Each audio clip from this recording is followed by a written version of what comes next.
ஜோதிமணிய பாத்தீங்களா? பாக்கல. அழுதாங்களா? எதுக்கு அழுதாங்க? வரமாட்டோன்னு அழுதாங்க இல்லையா? அழுதுகிட்டே இருக்க வேண்டியதா. இன்னும் 5 வருஷம் நீங்க வர வேண்டாம், நீங்க வீட்டுல ரெஸ்ட் எடுங்க அப்படின்னு மக்கள் சொல்றதா நான் இப்ப காதுல கேக்குது. சொல்லுங்க, ஆமாவா? மக்களுக்கு எதுவும் செய்யல.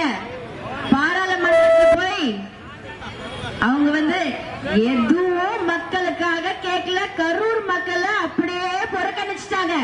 கரெக்டா? அதேதான் இந்த பக்கம். என்னடா, ஆட்டுக்குட்டி தகர பெட்டி எடுத்து இங்க ஜெயிக்க மாட்டோம் சொல்லி கோயம்புத்தூர் ஓடியாச்சு. அங்கேயும் போய் ஜெயிக்க மாட்டாங்கன்றது தெரியும்.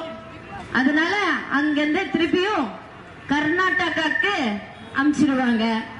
அது கூடிய சீக்கிரத்துல நடக்கும். ஏன்னா இங்க எதுவும் பாஜகவும் 10 வருஷமா ஆட்சியில் இருக்காங்க. மத்தியில் எதுவும் செய்யல.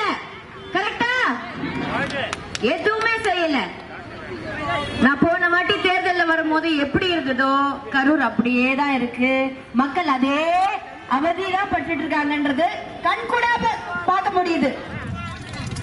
அது மட்டும் இல்லாம இப்போ எங்க பார்த்தாலும் டாஸ்மாக்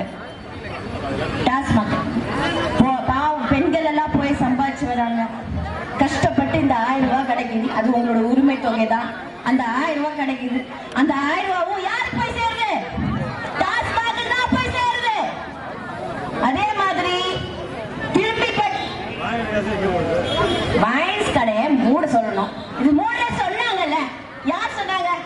வந்த உடனே மூட சொன்னது திருட்டு திமுக. பண்ணாங்களா? பண்ணலையே. அதே மாதிரி நீட் தேர்வை ரத்து செய்வே சொன்னாங்க. செஞ்சாங்களா? செய்யல. ஆனா நம்மளோட ஐயா எடப்பாடியார் அவர்கள் 11 மெடிக்கல் காலேஜ் கொண்டு வந்தாங்க தமிழ்நாட்டுக்கு. ஒரே வருஷத்துல 11 மெடிக்கல் காலேஜ். அது மட்டுமா? 7.5%. 7.5%. இவர் ஒரே சைட்ல என்ன சொன்னாங்க? திருட்டு திமுக ஒரே சைட்ல நாங்க ரத்து செஞ்சிருவோம் நீட்ட அப்படின்னு சொன்னாங்க. 3 வருஷம் ஆச்சு, ஒன்னும் ஆகல. ஆனா ஐயா எடப்பாடியார் அவர்கள் எந்த பொய்யான வாக்குறுதியும் கொடுக்காம 7.5% இடஒதுக்கீடு மாணவர்களுக்காக கொடுத்தாங்க. மக்களே, இந்த ரெட்டலை சின்னத்துக்கு நீங்க வாக்களிச்சு ஒரு தக்க பதிலடி நீங்க கொடுக்க வேண்டும். அது மட்டும் இல்லாம இங்க நம்மளுக்கு சப்வே போட்டு தராங்க அப்படின்னு சொல்லியிருக்காங்க. சப்வேனா அடிப்பாதை, கீழ்பாதை போட்டு கொடுக்குறேன்னு சொல்லியிருக்காங்க. அது மட்டும் இல்லாம வீடுகள், ஓகேங்களா, குடிநீர் இன்னைக்கு எல்லாருக்கும் மக்களுக்கு கரெக்டா வரணும். இந்த மாதிரி விஷயங்கள் நிறைய திட்டங்கள் அறிக்கையா போட்டிருக்காங்க.